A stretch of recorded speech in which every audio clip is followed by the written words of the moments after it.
Coming to you from the Troy Lee Design Saloon in Corona, California, it's the Whiskey Throttle Show, bringing you the legends and leaders of our sport with your host, David Pingree. This week's guest is brought to you by Yamaha, the leaders in the power sports industry. Motocross bikes, street bikes, adventure bikes, generators, side-by-sides, quads, boats. Yamaha sets the standard. Yamaha revs your heart. Today's guest is presented by Therabody, the world leader in human performance, wellness, and recovery. The pioneers of percussive therapy, Therabody changed the game with the Theragun device. Their arsenal has grown to include recovery compression systems, powered electric muscle stimulators, adjustable vibrating foam rollers, and a complete line of organic wellness solutions with their Thera One lineup.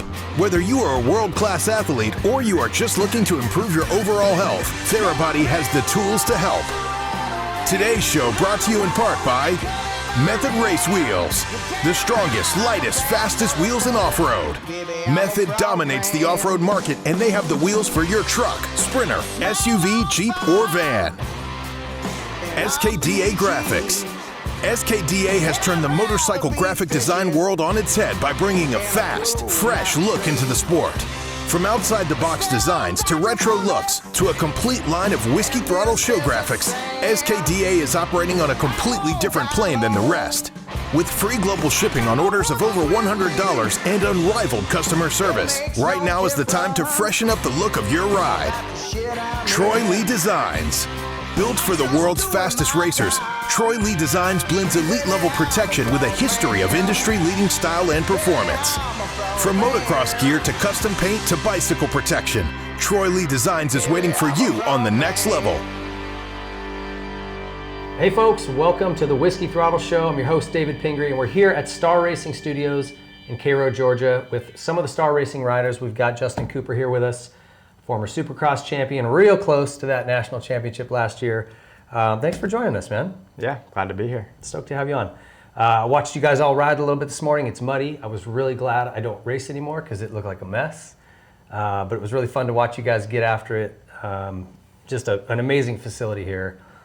And I want to talk to you a little bit about that, but I got another question first. In our Method Race Wheels front end chatter, we always get started with this. They bring you the lightest, strongest, fastest wheels in off-road. So if you need something for your truck or your sprinter or whatever, go to methodracewheels.com, use the code Whiskey Throttle, get 20% off on your wheels.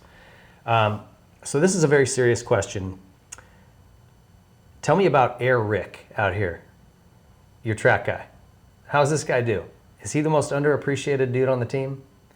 Yeah, so he came around right kind of when we got here, getting it all figured out last summer. He came around and he's been our track guy for, he's had some help from another guy out here, but he's been our track guy for a long time, and he's definitely had to learn, but he gets it done around here. He gets the tough work done around here. I heard he showed you guys how to do some starts. Did that go as planned? I think he was a little bit too confident ahead of himself. A little bit too confident. That happens. That does happen sometimes. All right. Well, I've heard some stories about him already. I wanted to see what you thought. All right, that's our Method Race Wheels front end chatter. I want to jump right into Justin's story. But hey, get over to whiskeythrottlemedia.com. Site lap, riders meeting, all kinds of new content over there. That's going to be a lot of fun. You'll find these videos there as well. So if you're watching on YouTube, go check us out. So start off, take me through how you're feeling now. You had a really gnarly ankle injury. And tell us how that happened and what the damage was. Yeah, so it was actually the center of my foot. It kind of shifted, like where the toes connect to your center of your foot, they all shifted to the right. What happened? Did you catch a rut wrong and twist it, or? Yeah, so it was on the Supercross track. It was a little bit muddy that day, and I kind of got out of the main line, so I got a little bit of wheel spin on one of the triples. Okay. And I ended up coming up short, and I remember the whole thing. I almost had it saved, so I rode the front end, and then... You cased it. Yeah, I cased it really hard, and I used the back brake to try to stop, like take all the impact, but it still rebounded, and I rode the front end over the next single, and then as soon as that happened, the back end never touched the ground, so then I shot right, and then it was like what I did this weekend on the first lap. I put my foot down. Okay. But there I saved it. So here I put my foot down, and then the foot peg I went down and my foot was still there, and my foot peg rolled over my foot, and I felt it break. My foot was stuck, and I couldn't really. There's nothing I could do at that point. I was a passenger, so I basically just felt it break and just sat there and kind of in disbelief. Pretty brutal. Yeah, because it wasn't a big crash. It just the way it happened, it just mangled my foot. Yeah. And then the bummer. This is the one thing about being at the goat farm out here. There's not a close trauma center. It's a bit of a drive to get anywhere. Did someone drive you in? Yeah, at first, my mechanic did. At first, I was like, "Nah, I'll be fine. I'll walk it off." And then, because I had broken my foot the year before, and I actually was able to like get up, and it was only one little broken bone, so I was able to get up and like feel. I was like, "Oh, that's not right. Like something's moving." Yeah, something's messed up in there, and I always go to the hospital or whatever. But this time, I wasn't getting up. Like I gave it some time, and I was just like, "Wow, I need to get to like the doctor quick and see what's wrong." And yeah, first opinion, it wasn't good. They were saying 5 to 6 months right off the rip. And I was hoping it was just like something I did last year. And yeah, it was quite a shock to the system, I feel. I was, riding really How good. early was this, December? It was the week of A1, so the Tuesday before A1. I wasn't planning on doing the West Coast. So I kind of had my hopes up to do, be back for the East Coast like I'd done the year previous. I think I came in with like a week on the bike, and I was all good. But I was just hoping that was the case, and yeah, it turned out to be, something I wasn't ready for mentally. I'd been feeling really good all the way going into the season, and was feeling race ready, and actually had some good preparation going into Supercross season, and it all went out the window, and it was tough to take in. Yeah, that's hard to accept mentally when you've done so much work. You probably wanted some redemption from that national championship, and then it's like you got to sit on the couch again. It's tough. Exactly, and then you just have to watch all the races, and it's a long time. So you had surgery on it then, I take it, right? Yeah, so I ended up going to Miami and seeing a specialist, and did a great job. He had worked on Bobby before, and that's kind of how we got the introduction to it. Swanee had mentioned him to me, and we went that route, and he did an awesome job. It was all external, and all the hard work was removed. So cool. Got nothing left in my foot, which is good longevity-wise. Totally. Yeah, I've got metal plates that hurt all the time now, so that's a real good move. Tell me about how you got connected to the Star Racing Yamaha team. How did that come about? Because your story is really interesting to me, and I want to have you on it down the road and do your whole show. But for this Star Racing Yamaha series, I think it's crazy you came from New York City. I mean, very close to the city, and even like motocross. I'm stunned that anyone from there would even thrive. And you and Nick Romano both have, and you're now both here at Star Yamaha. I think that's a really interesting angle. But you were also not planning on really racing, went back to college online, and were kind of going another direction when this happened. How did this come about? Yeah, so my mom was super strict on me. I had to kind of stay in school, and a lot of people do give up school just for this one sport, and the reality is like not a lot of people make it. So I knew that, and that's why I was continuing to go with it. But so I would say my last year amateur, I think the first time I'd spoken to Bobby, it was at Minios in 2016. Okay. And that was like I was going A that year, so I done Monster Cup, almost won that. I got cleaned out there, but what were you riding in that time? This is all like just Yamaha. Yamaha, but privateer, really? Yeah, Okay. 100%. No help, just little sponsors here and there, gear and stuff. But doing my own thing, and yeah, so I did Monster Cup, and I really had started clicking. And at Minios, I took down some of the guys that had rides, and even Chal Tennant, who was on Star at that time. So I was able to get 3 championships there, and like was the A-class guy there. And that was a big step for me, because you always think that you're behind the 8 ball when it comes to a factory rider in your class. You're like, I want to beat him, but really, can I? Like, it's so mentally hard to overcome that, because you feel like they're just better than you. That's why they have that equipment and all that. So I was able to get that done, and then I just started was kind of in communication with them, but I didn't hear anything from him from, I think, Minios all the way until, I don't know, like Mammoth or something like that. Okay. Or it was Freestone. I had gotten a call from Swanee. I had won the Arena Cross Championship, and then I had done really good at Daytona, and I won the first 3 motos at Freestone in a row. And I got a call from Swanee one day, and he's like, "Hey, we at Star want you to come out and try the bike." I was like, "Okay, like when? I'll be out there."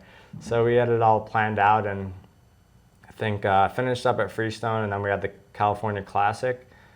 And right after that, before I flew back to do any qualifiers or anything like that, they had me ride the bike directly after the California Classic, and I was at the test track with all the Star guys, and that was kind of how it all started. But yeah, I was just showed a lot of promise, I guess, at Freestone and all that. It seems like you're a little under the radar though. And then was there something different about that Mini O's that where you picked it up? And yeah, so I was always under the radar, and that was kind of because I never did the nationals. I was in school. It was like, no, we're not going to miss a week of school till I go to Minios or anything like that. So that last year is like, it kind of just, the main thing was I knew this is it. Like now or never. Yeah, it's now or never. Like there was no ifs, ands, or buts around it. Like I had to prove myself if I wanted to do it as a career. So I really just put my head down. I did my own like training program. I was trying to get every bit of information I could from anyone, like to try to better myself. So it's kind of a cool story. And looking back on it now, I just put myself in the right positions, and I wanted to do this. So let me ask you, during the winters in New York, you just didn't ride? It's too damn cold to ride all winter, right? Yeah, so we'd take like a trip maybe down to like the Carolinas or something for a week, but like it was basically just arena cross racing, the ones that we could. And I think as I got like towards the end of my amateur career, I started like, this is like time. We got to start. We got to keep riding. And but all through your amateur career, you really took a big chunk of time off every winter. Yeah, all the way up until I was in probably the A class. Yeah, no riding. Wow, that's different. Yeah, I'd run like a sand pit, like with some snow covering it, like stuff like that. Yeah. So that tryout that you had with the team, was that a little bit surreal, showing up and like all these guys, factory guys there, and you're at the Yamaha track, I suppose? Yeah, we actually we did one day at Paula. It's kind of just like no name, like kind of keeping it under the radar. Yeah. And that went really good. I was just as fast as anyone there, and they were really impressed. And then we went to Supercross. They were really impressed, and then they sent me to a qualifier from there, and didn't hear much. I was kind of. You never got an answer? No, it was. I think they were in the middle of choosing their next rider for next year, and it was like between 3 of us. Okay. Who? Do you know who? It was me, Jace Owen, and Mitchell Oldenburg. And me and Mitchell had both gotten a deal. But he came later on. Yeah. He wasn't, I think, that wasn't his first choice. I think he was trying to go somewhere else. But that's kind of how it all started. And then I didn't get anything till Mammoth. I won everything there, and he's like Bobby called me himself, and he said, you're gonna be ride for us next year. I said, all right. That had to be like, that was pretty good call. Yeah, it was good because like I had just wrapped up Mammoth, and I had won everything, and he called me, and it was just like the icing on the cake. Yeah, that's cool. I love hearing those stories about how it comes together. So you get the ride. Obviously, you've done super well for those guys. What is it about this team, in your opinion, that makes it different? I mean, the Star Yamaha team has won more in the last, decade than probably any other 250 team. They're now winning 450 Supercross and outdoor titles. I don't know if that's ever been done, where a team is winning literally every championship in every class. What do you think it is about this place, in your experience, that makes it different? Everyone's driven. I mean, there's no like hiding anything. It's just everyone has the same goal, and us riders, we know that. Like we see the success. We're not like steering away from that. We know what we're supposed to do, and someone's got to put plates up on the door. So It's we know that as the riders, and I mean the team expects that as much as we do. So I think I mean that's just all there is to say about that. Everyone's just driven to win. Yeah, I can see the competition and everybody here, that competitive spirit, and I feel like that's definitely it, right? What about moving down here? You know, originally from New York, you went out to California for a while. Were you living out there? Yeah, so Star was located there for like 3 or 4 years that I was there, and I had bought a house there. I still have it, and was there for 4 years ever since I signed with Star, and we moved here last fall. So compare New York, California, and Florida here, or Georgia, wherever. Are you in Tallahassee? Yeah. Yeah. So compare those 3 places. Yeah, so California, everyone knows it. It's congested, a lot of traffic, a lot of things to do, a lot of fun. New York's kind of the same. It's got the same kind of vibe. It's congested. There's a lot of traffic. There's a lot of things going on. And then here, it's a total like culture shock compared to that. Like you got no traffic, just all side roads, and you know we're kind of just here to do our job, and it's really there's not much else to do. Not a lot of distractions. No, there's no distractions. It's show up and ride your dirt bike. That's what you're here for. So, you know, when you get this serious, you get to this level, it can become, you can lose a lot of the fun. Do you guys still find a way to make it fun? I think we have fun as a group. You know, we're always laughing and like making jokes and stuff like that, and that's what, you know, I think keeps it fun. If we didn't like each other, you know, a little hostility there, then it wouldn't be so fun. But and it helps when everybody's winning too, right? Like that, the morale and the vibes are good when you guys are bringing home wins. Yeah, of course that helps. Yeah. What about the accent here? You think you're going to pick it up? I have a pretty strong New York accent, and everyone tells me that. So listen, Michael Byrne had a really heavy Australian accent. He moved down here, and within 5 years, he sounds like he's from, you know, Mississippi. I went to California for 4 years, and I didn't lose it? Didn't do anything for me. It's funny how it comes and goes. GL, like Langston, he still sounds like he's right off the boat from South Africa. So, I don't know, some guys pick it up, some guys don't. Tell me a little bit about that 250 Supercross title. You know, kind of looking at your background just briefly like we did, and then to get that call and then to go out and deliver for them a title. What did that mean to you, man? That had to be just pretty awesome feeling.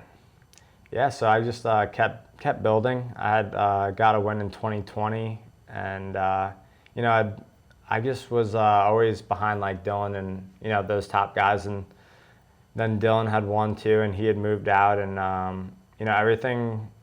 Really, it wasn't even lined up for me that year. I had broken my foot, and I think that was 4 weeks before, so it was close.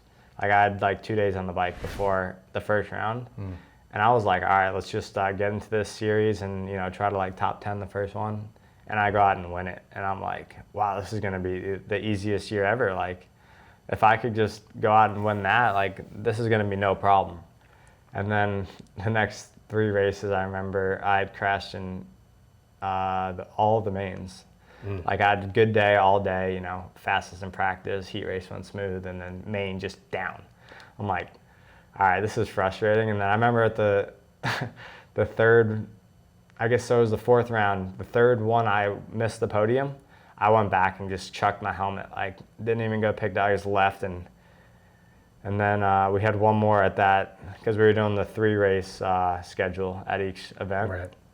I came back and won that one, and then we had a long break, and we were all super close going into the last few rounds, and the guys that I was battling for the championship, they were having, you know, problems and either crashing and stuff like that, and I was able to, from there on out, just keep it consistent. I think I went like 2-1-2, and then had a pretty big points lead going into the last one, so I just rode that one out. So as you crossed that line and wrapped that up, what did that mean for you? Honestly, like not really excited, just relieved. I felt like it was so much pressure, and then it didn't really have to be like that, but it was just so much pressure on my shoulders, and I think it was just coming from myself. I just wanted to get a title down, and I had been like, you know, top 3 in a bunch of championships for the last few years, and it was just as soon as I crossed the line, it was just relief. Big exhale. yeah, it wasn't even like, oh wow, I just won a championship. Like it settled down like a few weeks later, but at first it was just like, oh, thank you. Yeah. That's all I felt. Well, it looks like to me when I see you after the races, even when you win, I feel like you don't really let yourself enjoy it too much. You know that there's more work to do, and you're already looking ahead at what's next to do. Slow down and enjoy it. Can I just give you that little advice? You don't have to take it, but I'm just telling you, any day could be your last win, man. Yeah. Just pause, even if it's for an hour after that race, and just enjoy it. No, I 100% agree with you, and I'm super bad at that. I'm like, okay, what do I got to do at the next one? I'm like, dude, give yourself an hour. Just relax and just take it in. Yes. You're right. I'm super bad at that. It's such a cool thing to win, and when you're doing it, it seems like, okay, they're good. I got that one. That's easy. I'll get, what can I do next weekend? Just put that on hold and just take it in. It's good advice. It's just a little. I'll just throw it out there. Take it or leave it. But I can see you on the podium, and you're not even smiling after you win. I'm like, God, he just needs to take it Right. in. Right. So you win that one. You go to that outdoor title last year, and you look like you and Jed obviously had a really good battle all the way to the end. There was some stuff. You got hurt at the end again, right? Weren't you battling something, or you got sick? Yeah, I can't remember what happened. Washougal, I high-sided up the hill, and I broke my thumb. Oh, that's right, your thumb. Tough way to try to finish out the season. That ended me right there. That was the end of the championship for me. You could barely hold on, or what? Couldn't hold on. No. Yeah. You still finished out pretty damn strong. Hangtown, so I did there was 5 rounds left, and Hangtown was the first race where I was actually pain-free. Bummer to lose it that way, or were you kind of like, well, what are you going to do? 100% a bummer. Yeah, I had a great first moto there, and there was 2 laps to go, and I had Jet beat in both. So I was going to go from a 6-point advantage in the championship to 23, 21. So it was a big day, and all I had to do was finish it off, and I just got a weird kick. That was the overall and everything. Yeah, unfortunately, the speed you guys are going doesn't take, something can bite you like that. That's how it goes in the sport. But, the nice thing is it can go the other way. Exactly. You know what I mean? I know this start of this season, you don't have a ton of prep. You've still come in, you're getting great starts, and your finishes are improving, it seems like already as we go on. Your fitness just getting better and working the nerves out. Yeah, it's a little bit of everything, just relearning it. It's been so long, so I don't know how. It was hard to make that swing from going 12th at the opener to second. It's pretty impressive. Looking at it now, and I just remember how bad I struggled, and I knew I had it in me. I just needed to have that feeling again, being comfortable. Yeah. So. Was it arm pump or just a little bit of tightness, or what was it? Yeah, it was just a little bit of bike setup, and I literally couldn't hang on at Paula. I was letting guys by. I was scared that I was just gonna crash. I couldn't even feel the handlebars. I couldn't move my fingers, nothing. That's a terrible feeling. Just locked up. Yeah, you're alone. You're just a passenger. Exactly. Well, it seems like you're working it out. We talk about that point swing. There's already a bit of a deficit for you, but as we talked about, anything can change like that. One DNF from the guys in front of you, and all of a sudden you're in the points lead. Any good stories from here at the farm? Teammates or crew members or anything like that? Anything funny out here? We had that mechanics race. Oh, yeah. So that's what you're asking about with Eric. Yeah, so all the mechanics got to ride their own bikes that they prep, race bikes, and they compete, which seems a little nuts from a team manager perspective. All your guys out there winging it. That's pretty fun, though, huh? I'd say that's hands down the best day we've had here. Yeah. It was fun. Were you guys pit boarding for your mechanics? We weren't, but it was just like a 2-lap, dash for cash kind of deal. But and who put money up? Somebody put up cash, didn't they? Yeah, we all were supposed to put up. I don't know what happened with that, but I think Christian had put up. Christian did, okay. Quite a bit, yeah. So it was a good time. We kind of just got to. We had a big day to just eat, and I was doing some riding and just putting around. It was fun to kind of enjoy the day rather than just come here to do your work. So. Well, that's kind of what I was alluding to. You guys, everyone here is working super hard, and so it's cool to see you guys having some fun also, because any job, I don't care how cool it is, can start to suck if you're not stopping once in a while to enjoy what you're doing. Right. So that was cool. Cool to hear about that story. Now, I don't know. Tell me first of all 2 things. any advice for me? I'm going to ride your bike tomorrow. I don't know if you see that thing down there that they built? I bet it's a rocket. That's what do you have any advice for me? I'm like so pumped to ride this thing, but I'm a little nervous. Hang on. Don't get arm pumped with it. Yeah, right. Yeah, that's a terrible idea. How is your bike? Like, how do you describe that thing? With what you're gonna ride, probably, I mean, it's gonna be fast. It's definitely gonna be fast, but I would say just be smooth with it. It's a dirt bike. It's not gonna catch you off guard. Just it's gonna impress you. Yeah, you'll have fun on it. I'm excited. Well, listen, I don't want to take too much of your time. I know you got work to do. Best of luck here for the rest of the summer. Thanks so much for coming on, taking a minute. I appreciate it. That is Justin Cooper. Keep an eye on him all summer long. And we're going to be right back with some more riders. Stay tuned. All right, welcome back. We've got your 250 West Supercross champion, Christian Craig here. Christian, thanks for joining us, man. Yeah, I'm excited to be here. Look, I'm really excited to go through your whole story, and we're going to do that down the road. But for now, we're kind of focused more on Star things and current stuff. And so I want to talk, first of all, about your 250 title. Yeah. That's been a long time coming. Oh, it's been crazy. Just to like finally get that done. So many years of working for it, so many injuries to go through, like the ups and downs. A lot of people know my story. You know my story. But to finally like put it all together, like I got close last year with my teammate, and then I've watched so many of my close like friends and teammates do it. Yeah. To finally like, all right, accomplish that. Just like check that off and move on. But well, the struggle that you went through, I mean, yeah, it's a lot. Yeah. And I was there when you broke your back that day. And anytime I see Jeremy or you, I it comes back. Yeah, you know? It does. That was a terrible day. It was. Yeah. It came out. The outcome was good, but man, terrible day. Yeah, I remember that like yesterday. Yeah, I'll never forget the sound of you hitting the ground. It was like I took a big bag of tools and dropped it on the cement. Awful. So. Yeah, rough day. How big of a relief was that when you rolled across the finish line? I mean, especially because I won the opener, so I've had that pressure since round one. It's not like I got it midway through. So from January to May, I had so much pressure on me. You know, it was like the what ifs, what could happen, being careful here at the farm, like during the week, like be smooth, don't do anything stupid, don't dab your foot. So like crossing the line, it was so much of a relief like that way. Yeah. But then obviously winning was the cherry on top, so it was cool. Did you Justin said when he won his title, he just rolled across the line. He was like, "Oh, thank you." It's like he wasn't even happy. He was just relieved that it was done. Same. I think it's like a couple days later it hits, and you're like looking at the number one plate, and you're like, "Wow, like I finally did it." So yeah, and I think you'll appreciate it more when you're done racing. Yeah. You know what I mean? Whatever it was you accomplished, it's hard to enjoy it in the moment. And I told Justin the same thing, and I feel like you do this better, but like take some time and just enjoy that win. Anytime they come.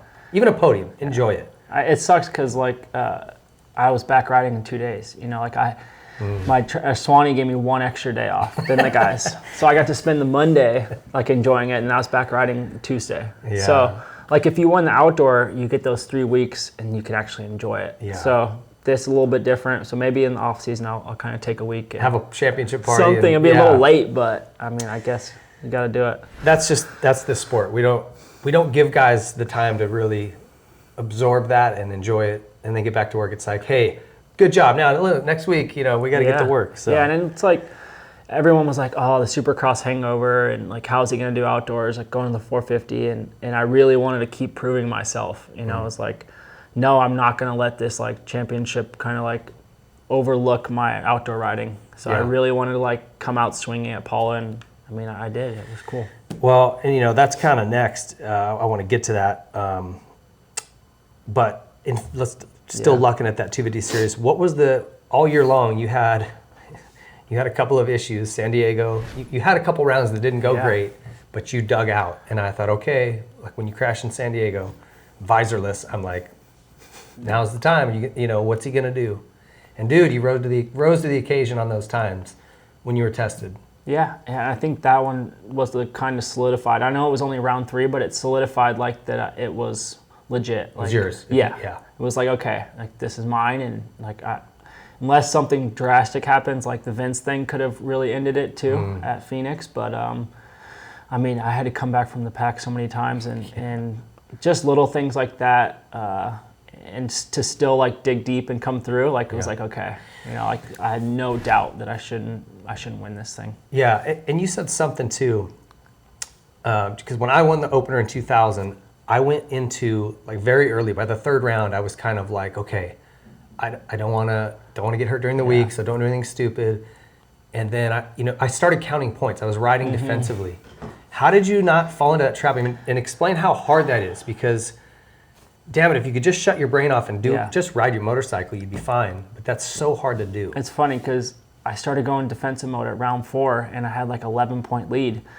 And in practice, I was being a little defensive, like I wasn't being myself. And Bobby sat me down and was like, there's so much racing left. Like, this title is not yours. Like, you shouldn't go into defensive mode. And after that, like, it clicked, and like I went back into my normal self, and I stayed offense until, you know, obviously I went to a 28-point gap after round 6. And from there, I mean, with 4 rounds left, you have to be a little defensively, but you can't.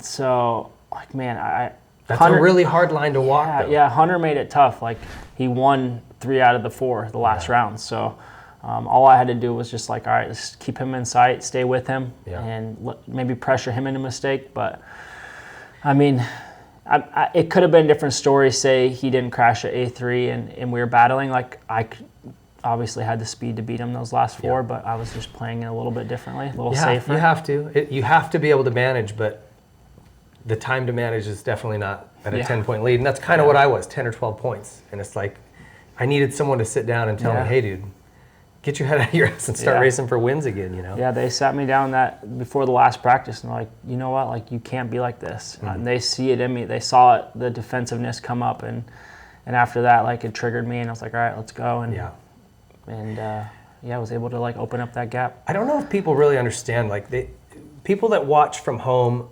just see you're riding, you're up on the podium, you're winning, and they just think, oh man, this guy's got everything. It's so easy. One, it's not. They don't know it's easy. They know you work hard, but like the mental side of it, how draining it is, and it's not even really enjoyable. Like, both of you have said that. When I crossed the line and won it, it was like a huge exhale. Like, oh, thank God, like it's over. Yeah, and especially like we had a 6-week break after the 6th round, the West Coast swing, and that was like the hardest 6 weeks. Like, all I thought about was that last 4 rounds, and like obviously thinking of that, holding the number 1 plate up and dreaming that, but then like bringing back and riding the 450 outdoors. I'm like, I had to go do 230s the next day, and I would like almost argue with myself, you know, and be like, oh, like, be safe, ride smooth, but I got to push it for the outdoors too. Like, how am I supposed to juggle this? And like, obviously I made it through it fine, but there's so many like obstacles I had to get through. It's just the battle's up here, huh? Yeah. So I feel like that there was a change in you when you came to Star. I mean, you know, your story of quitting and going back and working construction and living that life, I think gave you a new perspective on how lucky you are to be able to do this and how much talent you really had. But there was still like a component missing when you were at Geico. Yeah. What was it about coming here? What was the difference? I think it was the mentality Bobby brings, to this team. It was like, no bullshit. And when he signed me, he was like, I'm going to get you a title, but it's not going to be easy, and you have to do this, this, this. And I was like, all right, I'm all in. And I think I held myself accountable. I think I was like, I'm not going to let Bobby down. I'm not going to let the team down. Geico was great. Everything was good there. I think I just got a little too comfortable. I was there for 5 years, and I'd say the 3rd and 4th year, like, I was dealing with injuries. I was comfortable with where I was, and I had to get away from that. Start fresh, something new, new trainer, new program. I always kind of rode by myself, and to jump in with Team Swanee, it was like, all right, you know, let's raise my game up. I loved everything about it. Like, I loved training with the guys every day. You're literally just pushing with each other, doing motos nonstop. So, no. Well, when I watched you guys riding today, it took me back to like the YOT days in the late 90s, early 2000s, when those guys, they would do motos together every day. A full gate of, you know, all the factory Yamaha and YOT guys together. And it forced you to ride at race pace. Yeah. Where if you're riding just with a one buddy or by yourself, you're never going to do that. No. And so that program, I think, is really good for you guys. It's huge. I think it's big for our team, and obviously that's why they have so many number one plates now. It's something that works, and you have to believe in it. It's like you want the number one plate, one of those that's hanging on the door. You have to go through this process and believe in it. So, I mean, some days you don't want to. Some days you're not the fastest, and you don't want to line up with these guys, but you kind of got to put your ego aside and just hammer out the motos. This place, this facility, the goat farm here, is super iconic.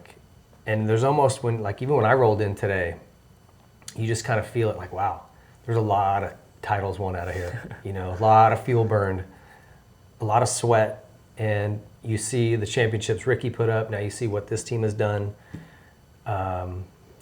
What does that feel like riding here? Like, have you ever thought about that? As you come in here, been out there? I have. Like when I first came here, when I first moved here, I went into the barn over there, and you see some of his stuff hanging up, and it brings chills. Yeah. You know, you're like, it brings you back to where you see pictures of him sitting there, like sweating and grinding it out, and you understand why he was so dominant. You know, like he had this facility and he grinded it out, and obviously like Jeannie still comes and helps us out, and it's pretty cool. Like she cracks the whip on us, and you have to listen, you know, because Ricky was so successful with his career, but it's cool. Like obviously they took a big jump with moving out here, the team, and I signed a 1-year deal, and they're like, hey, you got to move out to Tallahassee, and so like I couldn't say no. How's it been out here? It's been a change for sure. You're a California boy, you know, start to finish. So. Born and raised in Cali, so I mean, it's been a change. It's slower pace, but I think for what we do, man, it couldn't be better. Like there's no distractions. You go get your work done, you go home, recover, and get ready for the next day. Yeah. So it's cool though. Hope to recover. Yeah. And this heat, I don't know about that. Yeah. Tell me about the 450 round at Paula, first round. Never been on the podium before. You put in a couple of solid rides, man. Yeah, a little bit surprised myself. I mean, I wanted top 5, but like I was passing dudes in the first moto. I'm like, oh, I think I can podium, and I clicked that one off. And then I'm like, oh, maybe like a top 5 in the second moto, and I was running third. I'm like, I can hold Eli off for another podium. And like after crossing that line, I'm like, you kind of believe in yourself again. Like you re-believe. It's like I can do this, and so. Something I've been working for a long time too. Obviously the Supercross Championship, and then I've went 4-2 before at one of the outdoors and got 4th overall. So it's been close, but to finally get like that, you know, first podium, it was like just so special. Now it's a moto win, right? I'd say that's the next thing. Yeah. I want some more overall podiums, like just click off a few in a row. Like I got close at Hangtown, but. Yeah, I just want to be consistent. Like that's the name of the game, is just be there every weekend and try to like just contest with those guys. Like I'm racing bad dudes. Like I held off Eli, I held off Dungy, and then like I can't be too greedy with it. You know, like those are some bad guys I'm racing with. So yeah, it's been fun. But you got to believe that you're a bad guy too, right? Like I know you've been watching. You probably watched Dungy race. You know. Yeah. Had pictures of him on your wall or whatever, but now you're out there passing him. It's got to be a little weird. Yeah, at first it was, but yeah, I mean it's cool. Like it brings back memories. Like I don't think I've ever beat Dunge until last weekend. Is that right? Yeah, at Tel Polo. Like he's always beat me at Supercross, outdoors, and always been so consistent up front, and he still is. Yeah. But yeah, that was crazy. Cool. You have 3 kids now? Yeah. Dude, how was the third? And the third one is like another level, I've always heard. No, he's the easiest one. The middle one's the hardest. So our girl is the hardest, and I mean, not like in a good way. She's just busy, you know, so wide open. So like my recovery is on a walk at the park or something, you know. We don't stop when we get home. It's fun though. Like I love it. I love having the kids and having the family around. Yeah. I just always heard the third one, the numbers just start to overwhelm you because it's like, where'd that one go? Where's this one? You know, but maybe Jagger will be old enough that he'll be, you know, he's self-sufficient. He's almost 8 now, so he kind of helps out with Madden, and we have a good little program going. Yeah. You know, it's like we bring them all to the race when we can and when it's close enough, but most of the time we'll just bring one and just let them enjoy the weekend. Yeah, it's fun though, man. I turned into a full family, man. It's pretty cool. No, look, that's the most important thing you'll ever do. Yeah. So yeah, for sure. do you have any good, like, funny stories from here with the team, or like, I heard you put up some money for a mechanics race. I did, yeah. They had like a appreciation dinner or a barbecue, and I wanted to make it fun. Like, they were all riding out here. I'm like, I grabbed some money out of the bank, some cash, and I'm like, here, let's split this up. Top 3, we'll do a start race, and they all jumped on it. It was cool. Like, one of the guys was so much better than a lot of them because he used to race, and so we gave the guys a head start ahead of him, and he still ended up winning. So I had to be like a John Gallagher for a little bit, and be like AMA and make sure that no one was complaining. But it's fun. We all get along here. It's, the mechanics are always grinding. We're always busy, but like, we're laughing when we're doing it. Yeah. We're having fun, and it becomes, yes, it's hard, and those motos are long out here, but we all know the end goal is it will pay off, Yeah. And it's fun. I'm enjoying it. That's awesome. One other thing I want to ask about, the 250 here at Star has always been proven for going back to 14, 15, right? Yeah. But the 450, it's always had this weird conundrum where in stock trim it does well, and like in shootouts, and people seem to like it, but then on the pro side, no one ever did well on it. And without going into the weeds about what was going on there, how do you like your 450? Yeah, I mean, like, obviously they had a few rough years when I think it was Barsha went on them and stuff, and then when Star kind of took over, made some big changes to the bike. Then they had Dylan, had some good rides with Supercross, and then Dylan just went on to another level outdoors. Just laid the hammer down. It was one of the best looking bikes on the track. Yeah, and I was, on the same setup, so he gave me no doubt. Like, I was like, all right, I'm on the best bike. He's winning on it. So I'm still on the same setup as last year. Like, I've tried new stuff, tried to dabble here and there, and I'm like, let's go back to my original settings. So I think that just says how good the bike is. And I mean, they're always trying to improve. Like, I'm always trying new stuff, just something to make it a little bit better, but not get too carried away too at the same time. So I think they know to kind of find that fine line. And do you feel like something that seems like they do here is if you wanted to try a direction, they're open to it? Yeah. They don't say, well, no, we don't want to do that. Yeah. They just, if you want to try it, they'll try it. Yeah. I mean, like, Levi has special things on his subframe to like help him hold on, like with his legs, which none of us do. It's just something he wanted to try, and he liked it, and so they're letting him run it.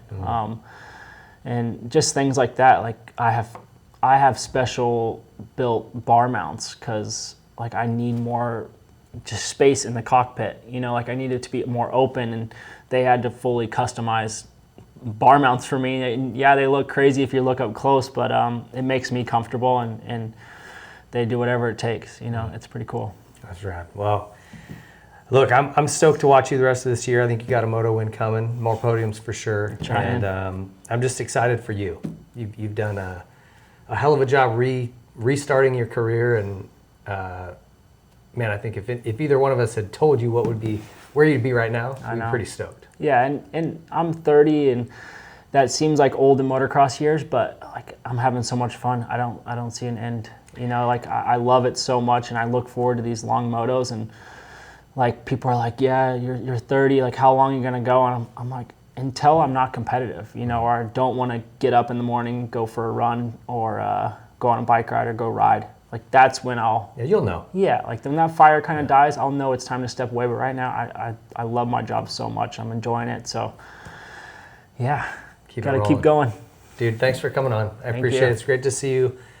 Best of luck the rest of the summer. Thanks. All right, stay tuned. We'll be back with more. Father's Day is just around the corner, and our friends at Manscaped are here to ensure all the father figures out there are looking daddy material this June. Manscaped's Performance Package 4.0, which includes their signature Lawnmower 4.0, is the perfect bundle to tackle any and all old man hair from head to toe. This right here is no dad joke. Treat him and yourself and join the 4 million men worldwide who trust Manscaped with this exclusive offer. Get 20% off plus free shipping with the code Whiskey Throttle at manscaped.com. Trust me, his dad bod will thank you. Manscaped is designed with fathers in mind, and Performance Package 4.0 is here just in time for Pops' special day. Inside this package, you'll find their Lawnmower 4.0 trimmer, Weed Whacker ear, nose, and hair trimmer, Crop Preserver ball deodorant, Crop Reviver toner, Performance boxer briefs, and a travel bag to hold his goodies. First off, let me start by saying the Lawnmower 4.0 will be the official MVP of Father's Day.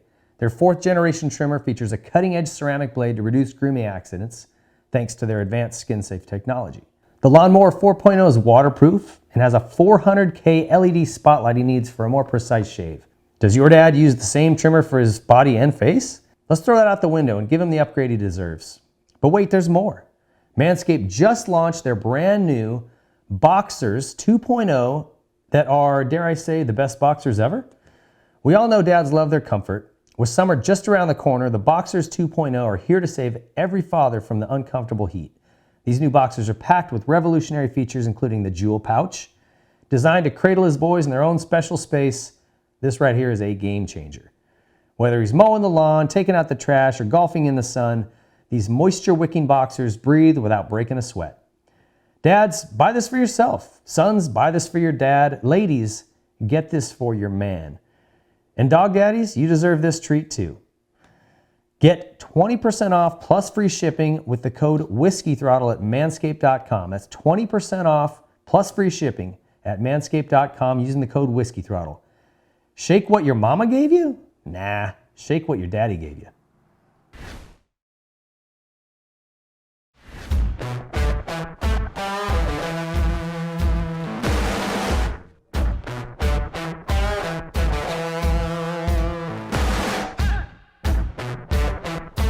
Dunlop. There is a reason every AMA championship in the past decade was won on Dunlop tires. They are the best. Choose the best performing tire and a brand that has never wavered in their support of our sport. Choose Dunlop. Pro Circuit. Pro Circuit products are designed with one goal in mind: winning. Through passion and hard work, Pro Circuit has operated the most successful 250 team in the history of the sport. They use that same formula when developing exhaust, engine, and suspension parts for every brand. When only the highest level of performance is acceptable, trust Pro Circuit. Since 2009, Seat Concepts has been dedicated to making the best aftermarket seats. More comfort, more grip, more riding. For 10 years, we've continued to raise the bar. Innovation and American craftsmanship make Seat Concepts the world-leading manufacturer of power sports seats.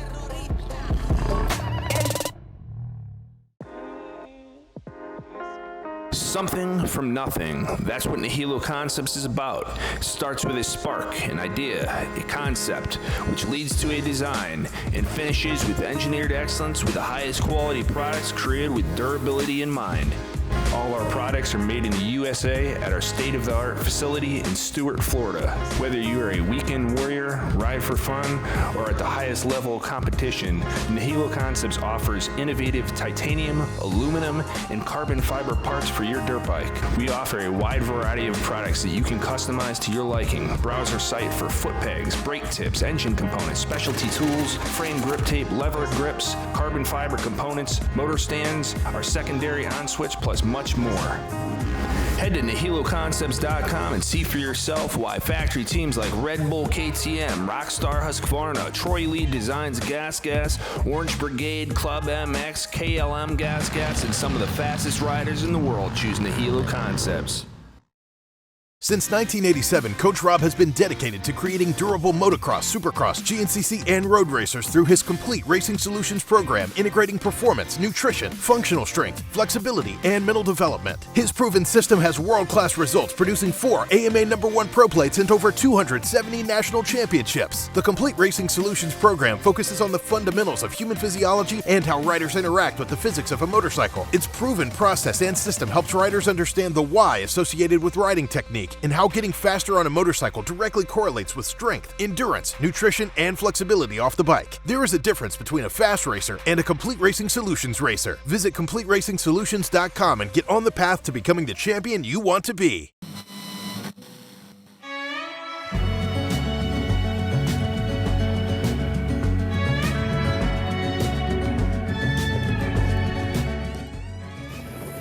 Specialized Bicycles. Specialized leads the way in the world of bicycling. Whether it's cross-country racing, downhill, E-bikes, enduro, road, gravel, dual slalom, dirt jumping, or all mountain bikes that do it all, Specialized has the perfect ride for you. The brand is synonymous with engineering excellence and innovation that steers the industry. Visit your local Specialized dealer for a test ride and see just how good Specialized products are. I try to keep on keeping on.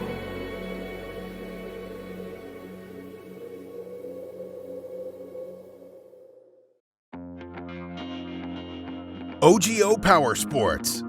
OGO has perfected the carrying case. Motocross gear bags, helmet bags, boot bags, hydration packs, backpacks, and travel bags, to name a few, have all been meticulously engineered to maximize space and surpass durability standards that would make NASA proud. Simply the best, OGO Power Sports. Connected. Mesh intercom on. It's cool to be able to hear what they talk about and how fast they should go, throttle control, braking. Really cool. Extend your leg out. There you go. Good job. Good throttle control, Lonnie. That's a great training tool. It was a lot of fun to be on the track with them. Hey, Lano. What? Can you pull off over here when you get to me and your brother? Okay. With a rich history in motocross, ProX has been dedicated to supplying quality components since 1975. Whether you're rebuilding an engine or just need a new chain, ProX Racing Parts aims to bridge the gap between OE quality and affordability. ProX has over 9,000 part numbers and over 60 different product types that are manufactured by highly reputable or even OEM suppliers and are offered at affordable prices to help keep riders on the bike instead of in the garage. Visit ProX.com to search parts for your bike or check them out at your favorite online or local dealer. Audio Jungle. The guys are just breaking in their race bikes, which will leave on the semi this Saturday to go to the first Supercross for our coast in Orlando. So the guys are just be goofing off a little bit, do some cool photos, do some cool videos. When you go racing, you want to do well, but a big key is keeping the bikes on the track. That's why we chose to work with Motul. Expectations coming in as a rookie is just to try and get my feet wet and honestly just send it, see where I end up and do my best out there, but just ride aggressive and ride like myself in practice and I should have a good time. Challenges of this sport, I believe, is just simply staying healthy. With how fast we're going and what we're doing, your margin for mistake is really, really small.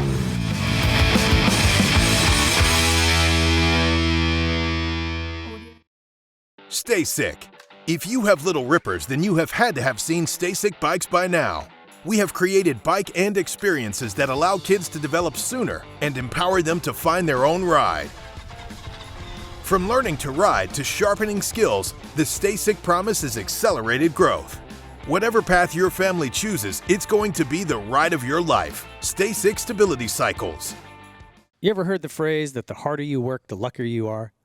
Well, at Luck Apparel, they believe in an acronym that kind of sums it up a little more simply than that: laboring under complete knowledge. So it isn't just some random chance that determines what your outcome or results are going to be. It's being educated and working your butt off to get it done. And I think that that goes hand in hand with the motocross industry. You don't get lucky into a win. You work your ass off and you make it happen. So check out Luck Apparel. They've got t-shirts, hats, sweatshirts, all kinds of cool stuff. And we're stoked to have them on board here at the Whiskey Throttle Show in 2022. If you're in the market for a toy hauler trailer, car trailer, cargo trailer, look no further than Custom Outfitters, one of our new partners for this year. These guys do an awesome job, even so far as to dial in the inside of Sprinter vans, which have become the new standard moto transportation for moto. These guys can handle it all. They use ATC world-class trailers, top shelf service and performance in their products. Custom Outfitters out of South Dakota doing an awesome job. We're stoked to have these guys on board this year. So whether you're looking to just do some camping with the family, looking for a trailer that can fit all your toys to go out to the desert or wherever, look no further than Custom Outfitters. Today's show is brought to you in part by ZDMS, the next generation dealer management system for the power sports industry. Designed for large and multi-rooftop dealership operations, ZDMS Business Intelligence harnesses the power of your data for better line of sight into dealership decision-making. Pinpoint performance areas of concern where profit is being maximized and opportunities remain. Real-time data visualization combined with drill-down reporting means you can track up-to-the-minute dealership performance across all departments, unlock stories you never knew existed, and meaningful insights into your business. With ZDMS's intuitive, easy-to-use dealer management system, you'll streamline your opportunities and improve communication across your entire dealership with efficient workflows while spending less time behind the counter and more time with your customers. ZDMS understands technology is only as good as the team representing it. With ZDMS's unmatched top-tier support, rest assured your customer experience is part of the package. Every team member in your dealership will have access to a support team ready to assist in any way possible. Change is good. Say goodbye to your legacy DMS software and modernize your operations, minimize costs, improve efficiencies, and make data-driven decisions to increase profitability with ZDMS. Demo at ziidms.com today. I'm on vacation every single day because I love my occupation. I'm on vacation. If you don't like your life, then you should go and change it.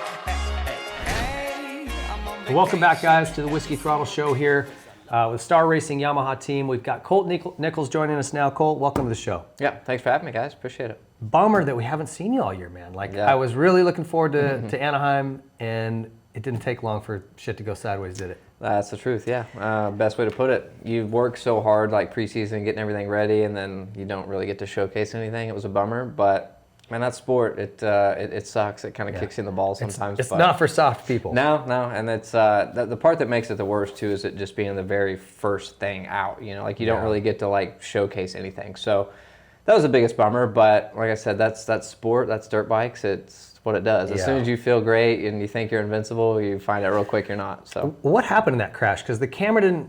By the time it kind of pans to you, stuff's already happening and it's hard to tell. I've actually only watched the crash twice. So I watched it that night when I was in the hospital, and then I watched it maybe a month or two later, just to be like, what the hell happened? And I remember in the moment, I remember the actual crash. I just don't remember once I hit the ground. I think I was a little silly for a while, but I just remember coming into the whoops thinking I'm carrying maybe a little too much speed, and then watching it back like on the replay, I don't know, I just kind of a mental error. I think I just came in a little too hot, and I lifted the front. I got more lift off of that first whoop than I thought I was going to, because I moved my line just a little bit. Maybe it shot me a little different, I'm not sure, but that was kind of all she wrote. So just kind of a one and then dropped in. Yeah, missed that one that I needed to hit, and then it was just along for the ride at that point. Yeah. So the up and down. Yeah. Eventual disaster. Yeah, it got me. Go through your injuries, because man, you had some stuff. Yeah, so the initial one, obviously, that everyone saw on TV really was I had the left radius that I did. That one was pretty simple, plate and screws, but it was, they had to actually set it because it was pretty off whenever it happened. And then same thing with the wrist. I ended up dislocating this first row of bones right at the wrist, and then I did the scaphoid on this side. So this was the main concern. The right wrist was the problem. That's the one that was going to take a long time. So they go in there and same thing, had to set the wrist before we ever even did anything, which was extremely painful. That was the worst part for sure. And then kind of just had to be at a standstill for a really long time because I couldn't move it, couldn't do anything. So I was stuck in a cast for a handful of months just trying to get those bones to settle and the ligaments to kind of settle back in because I'd severed some of them, which is why I had some loss in feeling in the hand. And then somehow in the process, I ended up like cracking a bone in my hip on the left side. Oh, you did? Okay. Someone said you took a chip out, and I thought maybe you needed that for a bone graft or something. No, it was weird. Like I cracked it, and there was like a little piece that had chipped off at the top, and it was really weird because for like the first 3 or 4 days being in the hospital, I couldn't walk on it at all. So I was bedridden. I couldn't get up and do anything. So I was like this, and then I couldn't walk either, and then I obviously had the burn on my side. So I had surgeries on the arms had to have been Monday or Sunday after Anaheim, and then that Wednesday after that is when I did the burn. They had to take skin from my thigh, put it here, do a skin graft. So was that painful? Because I've heard that hurts a lot. Yeah, it was weird. Like the actual burn, not a big deal. Didn't even notice it. Like it burnt away all the feeling that was there. Okay. It was just like where they took the skin from was the problem site. Yeah. So that was had to scab over 5 or 6 times before it heals. It looks all disgusting. So that was kind of its own deal, but. That makes showering a nightmare. Oh yeah, it was a else. complete nightmare for a you while. You stunk for a while, didn't you? Yeah, I did. Yeah, let's just be honest. I did. I had to give a shout out to my girlfriend too, because it was rough. She had to step in. There for about the month. Yeah. It was tough, man. It was really tough. I can show you all my scars. I've done most of the same. There's my radius, radial head. Yep. Radius and on the hair. So I had 2 different times where I broke both wrists, and my wife had to step in on the number twosies and get in there and do work. yeah. Shout out to my wife. Yeah, it was unfortunate, but we got it done. We got it good. You gotta.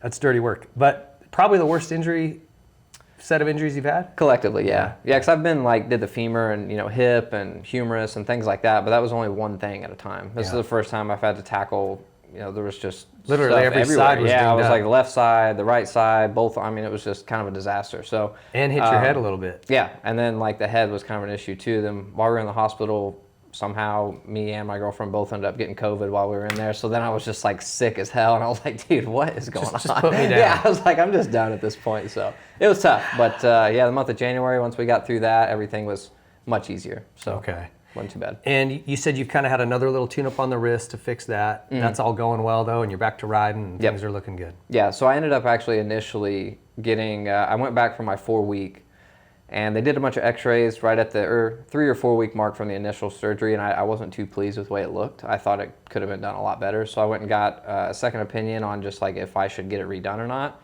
They agreed that I should. It was from a really, really good surgeon, and so I went ahead and did that I think it was at that point about the 5 or 6 week mark from the time it happened. So they went in there and redid just the right side, the right wrist, and I was super pumped with the way it turned out. It was really, really good. So I've been on the road to recovery ever since, and then finally got to a point where that doctor was comfortable with me riding again, doing kind of whatever I wanted. So now I have a full release. I can do anything, so it's nice. Working your way back in. Is the goal to be back for some nationals? I would love to, yeah. Okay. Yeah, it just depends, really. Depends. Yeah, I mean, on how things go. You want to be competitive, so whenever that happens. Definitely. I got you.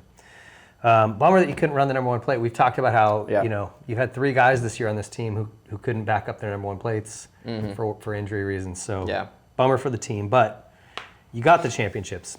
So tell me about how you got to Star Racing Yamaha. Kind of that from where you were to there, and what the difference has been. So the journey for me was privateer. Getting into a position where I could even get noticed by Star. But for me, it was kind of weird. That was always my goal, because at the time, whenever I was just turning pro, Star was starting to become this, powerhouse. Yeah. So at the time, I was like, if I could just get to that team and, see what I can do, maybe it'll work, maybe it won't, but that's going to be my best opportunity. And luckily enough, I did my privateer year on a Honda in Supercross, raced a handful of races, but I did well enough to get that ride with Cycle Trader for 2016. Had a breakout ride at Oakland, got second that night. Coop had a bike failure, so I got kind of lucky on that one, but ended up getting second. And that very next week, Star called, and that was the dream right there. That's where you wanted to go. That was it. I knew from the get-go that's where I wanted. Before the season started, actually in 2016, that was all I wanted to do. I just wanted to sign with Star Racing after that year, regardless of anything else. So. For me, I knew Coop well enough to where I was like, hey, where are you guys riding at today? He would say they're going to Milestone. I went to Milestone. Then they were going to Elsinore. I went to Elsinore. So I just kind of followed those guys around to where even actually the team trainer, Gareth Swanepoel, started to kind of notice me a little bit at the practice track. And I would hop in behind those guys and be that annoying guy. And it worked, though. It got some attention. So luckily, Bobby called me after Oakland, and we made a deal happen, I think, probably within 2 or 3 weeks after that. It was really, really quick. So tell me what the difference is from, you didn't have a lot of other team experience, but from those teams to this team, what's the difference? I mean, like you said, not a whole lot of experience. I've been here, 5-6 years now. But right off the rip, from where I've been to here is just the level of commitment, and it starts at the top from Bobby. And I know a lot of other teams, obviously I've been in this industry for a while, don't operate like that. So for me, it was just that kind of sprinkles down on everybody else. Whenever Bobby is so passionate, so competitive to win, and that win at all costs mentality, it rubs off on people, and it rubs off on the riders too. It helped me a lot. Whenever I first signed with the team, he said, you're going to come to Star Racing and, you're going to win us a championship. And he didn't know me at all, but he had that much confidence in the fact that he could do it on their end and that I could too. And that just radiated confidence in me. Even just saying that is like, Were you kind of like, damn? Yeah. I am? Okay. Yeah, literally. Yeah, because I just got, one podium my whole career, and I'm just like, all right. I mean, it sounds far-fetched, but it's what I want to do. I'll do anything I can to make it happen. And yeah, that was a cool experience hearing him say that. And then obviously to have it happen last year was just like, wow. I mean, it was long overdue, but it was a really cool feeling.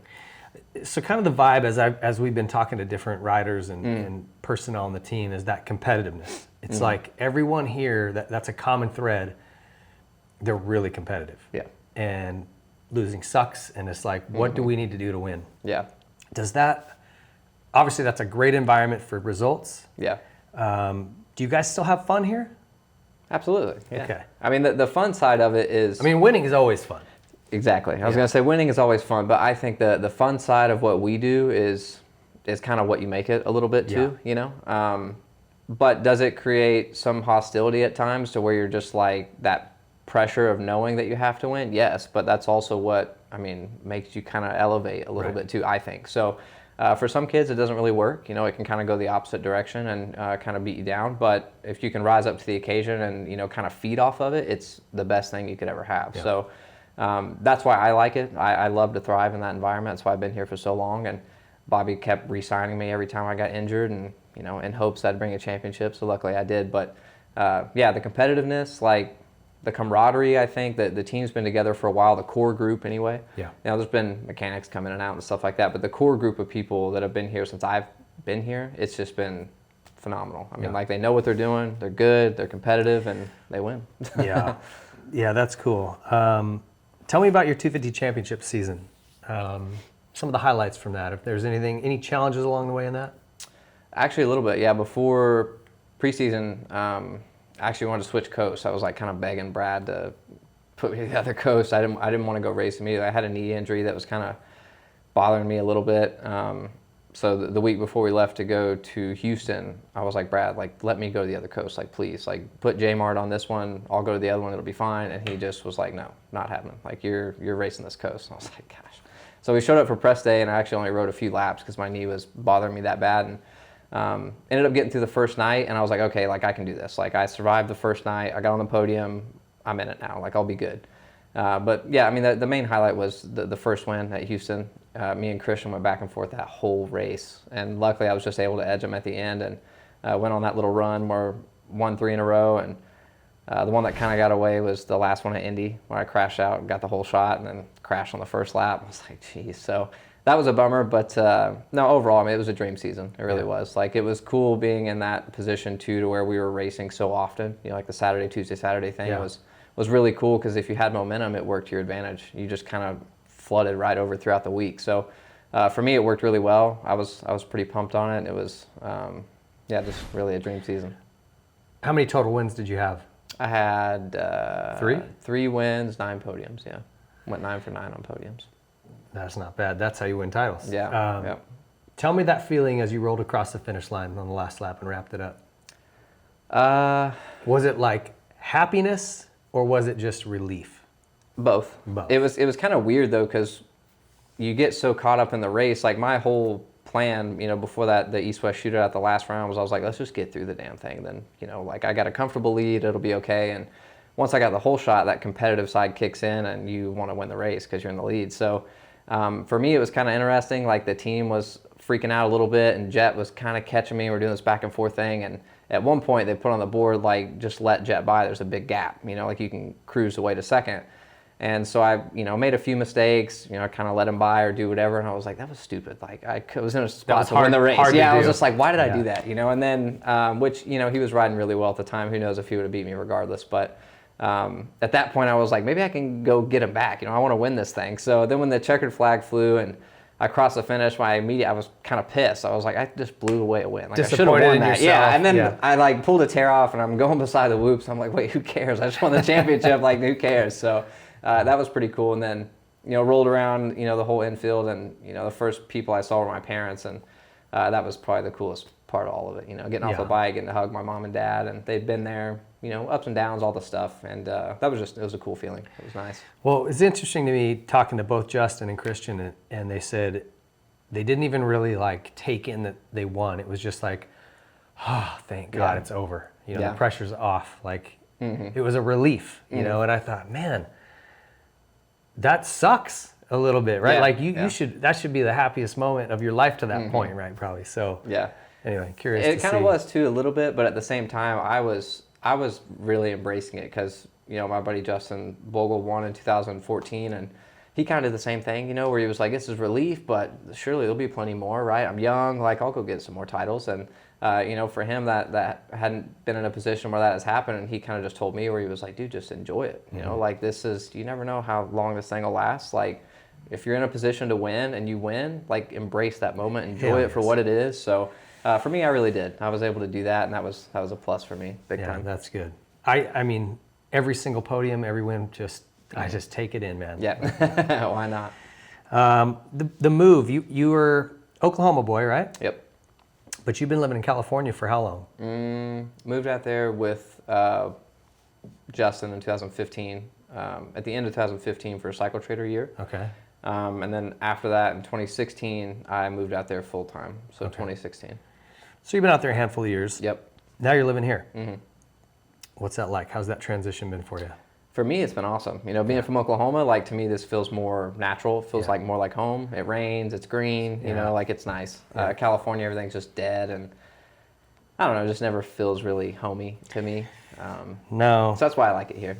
It's a nice, been really pleasant change. Really all the way across the board. Like, the facility's incredible. I have a nice little house. Like, the town of Tallahassee is, like, big, but it's not too big. It's nice. It's got everything I need, so I'm enjoying it. We haven't seen much of it. I want to go check out what Tallahassee's got to offer. Yeah, like I said, it's not crazy, but there's a little bit, you know, some downtown to it, so it's not bad. College town. All I've seen is a Waffle House and my Holiday Inn. Yeah. So I need to see more. Yeah, you need to get out a little bit. But you're digging it, huh? You like it? I do. I like it a lot, yeah. A lot more than I anticipated, honestly. Yeah. A lot more. Is there anything you don't like about it? I mean, the summertime gnats will eat you alive. That reminds me of the Oklahoma stuff where I'm just like, God damn, you're just sitting there swatting by your head all day. Let's just get going again. I mean, that's annoying, but I mean, that's the humidity. But everything else I like. It's cool. So tell me, in a perfect world, where your career path would go from here, if you could write it out yourself. If I could write it out myself, I want to stay here. You know, I've been a part of this team for a long time. Know the ins and outs of it and everybody involved, and I would love to stay here and, you know, see what I can do on a 450 and see if I can go do the same thing. You know, I feel like I'm a good 450 rider, that I can be a podium guy, that I can go out and try to race with the best in the world. That's what I want to do, and showcase it on this bike. That's what I feel like I could do. So we're working on some stuff. Hopefully we get it figured out. But you aren't pointed out of the 250 class, though. I am. Oh, you are? Yeah. But the way the rule works, like, you win a title, no matter what, even if you get hurt or do whatever, that preceding year is the only year you can race at 250 after that, and then you're done. Ah, gotcha. Yeah, unless you're That's what the rules are this week. Yeah. We'll see what It changes all the time, yeah. They did the Trey Kennard rule where, you know, they allowed him to do another year because he won it the first year, but otherwise, yeah, you win next year, then you're out. So that's a bummer. A bummer that you don't get the chance to run the number one plate and all that. Yeah. So you'd like to stay here on the 250 or the 450 moving forward? I'd love to, yeah. Yeah, Okay. I'd love to. We're trying to get some stuff done. It's, you know, a tough time. The 450 landscape it's a tough class, you know. But I look forward to that. Like I said, I feel like I ride the 450 well. It suits me. I feel like a little better, and I feel like I can do really well. Yeah, you're the right size for it. Yeah. Your style would be good for it. I think so. You have any good stories from out here? Like funny stuff On the with farm the crew? so far? Yeah. So far, not really, just because the off season was so incredibly busy, and I had a whole new program this year where it was just me and DV and Dylan, and, you know, I was a little separate from, like, the handful of other guys that were here. So, dude, it was literally come to work, do your thing. I was here late as hell sometimes. We go home, I'm exhausted, then we come back and do the same thing. It was literally monotonous almost. It was the same stuff over and over. So we haven't got to do anything too crazy. I'm actually looking forward to hopefully an off season here. You know, hopefully I get to stay next year, and we can have a little bit of fun here in the off season with some of the locals here. That'd be nice. Where did you go when you got hurt? Did you go back to Oklahoma for a bit? No, California. Okay. I was there the whole time. So I went directly from the stadium to the hospital at UCI. I was there for 11, 12 days to my house in California, and I didn't leave until I came back here. Okay. Just for therapy and all that fun stuff. Had to stay out there. Brutal. Sucked. Tell me about this bike. I'm actually going to get to ride one of these tomorrow. And so Give me a little preview of what I'm in for. Okay, so anybody and everybody that's ever rode a Star bike, I like to talk to them. Because I go up to them, I'm like, so what do you think? You know, like, how is it? Yeah. First thing they say is like, dude, it is so fast. Like, it's insane. And I didn't really know, just because obviously I'd been on the bike for so long. And I went back to Oklahoma in 2018, and I rode a buddy's stock Yamaha 250F. And I was just like, wow. Like, what's wrong with this bike? Yeah, like everyone says how sick the thing is, and then like I ride that, and I'm like, dude, it's night and day. But it's just incredibly fast. Like, I don't know what they're doing downstairs in the engine room, but they have it figured out. Like, it's just so fast. It like runs, obviously, better than I think any bike out there. It gets proven on the starts all the time. You see a bunch of Star Yamahas in the front, but it's just incredibly fast, man. I think you're gonna be blown away by it. You think if I crash it, they're gonna be mad at me? Nah, dude. People taco that thing all the time. Yeah, if we could. I do that enough, so it's fine. What about this facility? You know, just even, I had never been here. I'd stayed with Ricky years ago, but he had a different place where he rode. And when I pulled in here and there's like steam coming off the dirt and you see the barn and his water truck, and it's like, whew, this is hallowed ground right here. Yeah, it's nostalgic almost. Like when you pull in and then you see all that stuff, it just makes you like want to be better. Yeah. You know, because you know Ricky's, you know, he spun so many laps out here and greatest of all time. So it kind of brings that element to it for me, to where it's like, wow, this is like, you can do anything you want from here. The greatest of all time did it. So, and it's still a work in progress. As you can see, we're inside the building right now, and it's still kind of getting put together, but incredible facility. Yeah, the tracks are incredible. Yeah.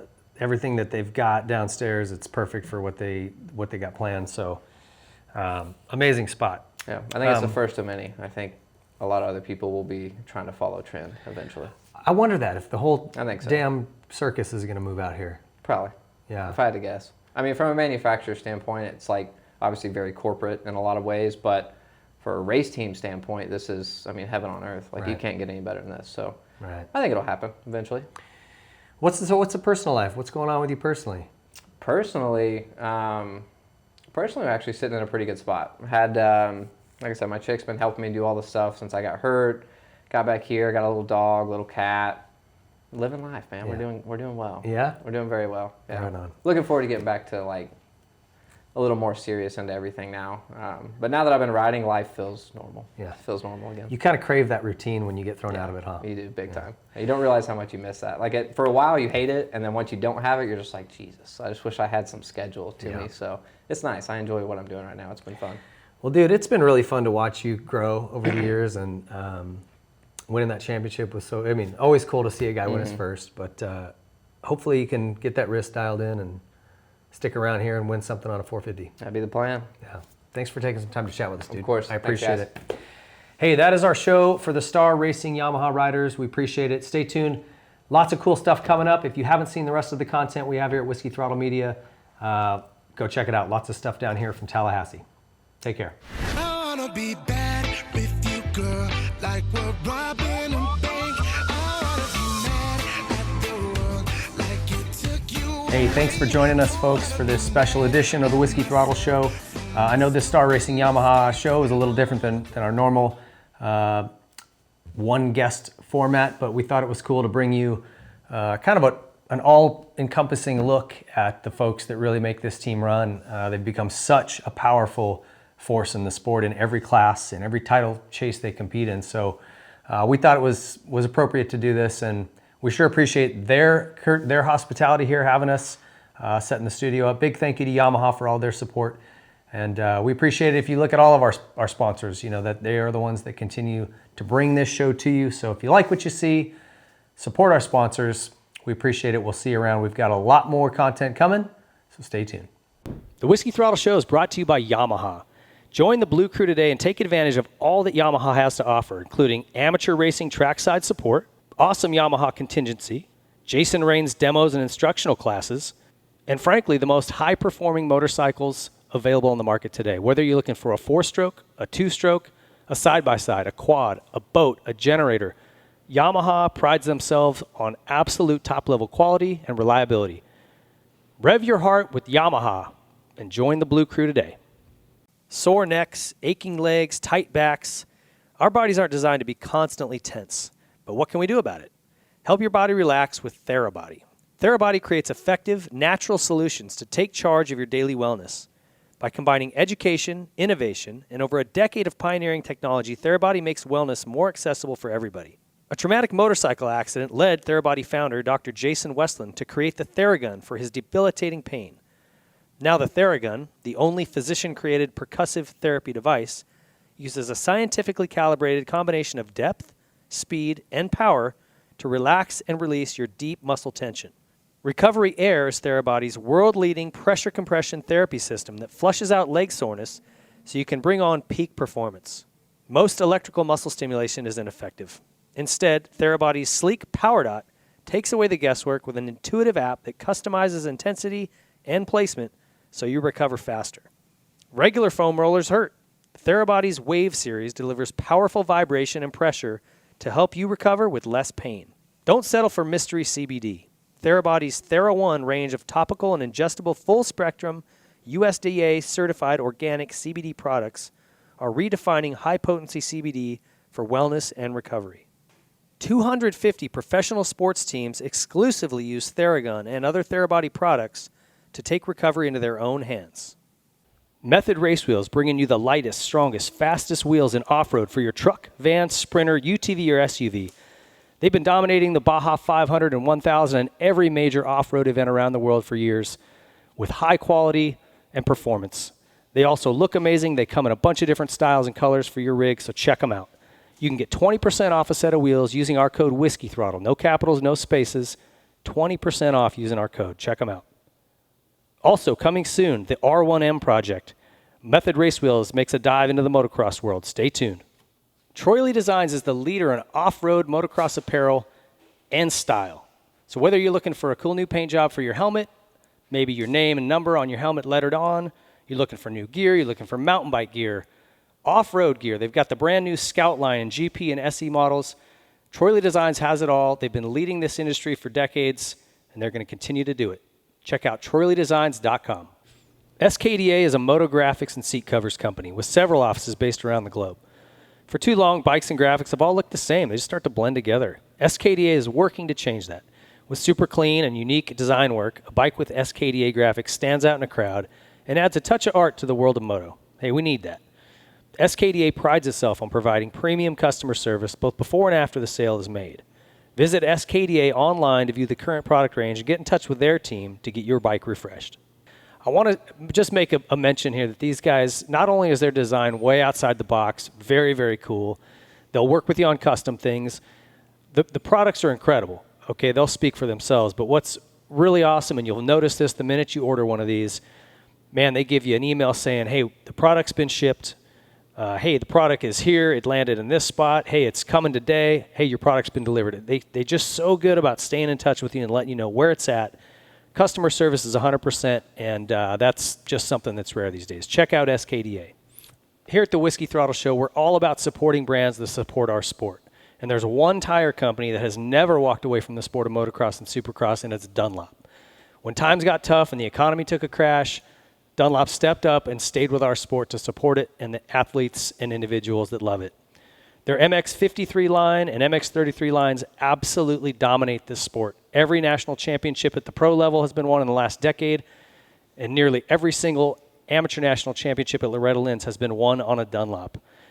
So if you're looking for high performance, you're looking for amazing quality, and you're looking to support a brand that never turns its back on our sport, there's only one choice for you, and it's Dunlop. Pro Circuit is the leader in aftermarket performance and quality. Whether you're looking for a little more horsepower out of your engine, some quality hard parts to improve the way your bike feels and looks, better handling through suspension or linkage arms, Pro Circuit is where you need to stop. It's your one-stop shop. You can go in there and get everything you need to make your motorcycle go from average to exceptional. Pro Circuit's got enough number one plates on their wall to side an entire home, and there's a reason for that. They're very, very good at what they do. The highest quality products with one goal in mind, and that's winning. Check out ProCircuit.com. Nihilo Concepts is leading the way in aftermarket hard parts. With their secondary on-switch device, something that was much needed in this sport, they've been innovating and bringing new products to market. Their latest is the new Nihilo Run Cool brake pistons. They're designed to be stronger than stock and provide exceptional cooling performance with less brake drag. Most OEM calipers pistons are made from aluminum that just can't hold up to the heat and extreme demands of serious racing. When they get hot, the aluminum will distort, causing loss of hydraulic pressure and brake failure. Nihilo's run-cool pistons limit the area that boiling hot hydraulic fluid is able to come in contact with the piston, leaving 2/3 of the piston volume in open air with breather holes to enhance the cooling ability. It's made of a proprietary stainless blend, which is better at dissipating heat. You have issues with brake fade or brake failure, check out Nihilo Concepts among their many amazing hard parts and carbon fiber parts and titanium. NihiloConcepts.com. Sena is the leader in motorcycle helmet communications. There's really two prongs to why this is important. One of them is safety. If you're a dad who's watching your kid out on a track, being able to communicate with him about a rider down or a track situation is imperative. You don't want him coming over a jump and seeing a rider down and getting himself involved in that. So from a safety aspect, it's huge. You can also coach them. So if you see them taking a line, doing something that they could be improved, it's very easy to just click a button and speak to them right in their helmet in real time. This has been a proven coaching technique used by many motorcycle coaches. There's also just the simple fun factor. Being able to chat with your buddy while you're out on a ride, share music between one another, answer phone calls. It just takes your riding experience to another level. So whether you're using the 50S or 50R connected through a mesh network in your helmet, or you're using a Tough Talk headset connected with one of those, Sena is the leader in quality and performance in motorcycle helmet communications. Check them out at Sena.com. Seat Concepts is the leader in motorcycle saddles. If you're looking for a new cover or a new seat entirely, Seat Concepts is the place to go. They make custom seat foams catered to your height, weight, riding ability, riding type. They also have waterproof covers and foams that will not break down if you ride in a lot of inclement weather. And they pride themselves on being much more comfortable than OEM or any other aftermarket company. If you're looking for a new seat or a new cover, Seat Concepts, there's nothing better. Need to replace something on your bike that's worn out? Look no further than ProX. These guys aim to make everything OEM quality or better at an affordable price. And they've also got some new products coming. So right now, chains, sprockets, anything inside the engine internally, air filters. If it wears out, ProX makes it, and they make it at a quality level that's OEM or better. And they've got some new things coming that are awesome. A complete engine rebuild kits for the Polaris RZR 800s. Need to replace something on your bike that's worn out? Look no further than ProX.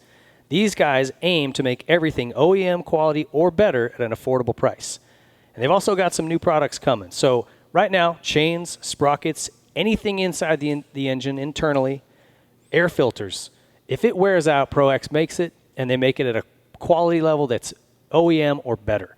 And they've got some new things coming that are awesome. A complete engine rebuild kits for the...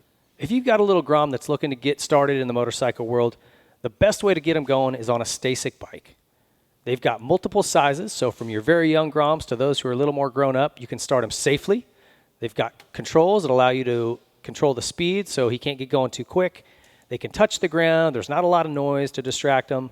It's the perfect way to get your child involved in motorcycling at a very young age. And if you've got a kid who's already out ripping, there's series popping up all over. For those of you in Southern California, go to www.ameminicross.com and join their local series.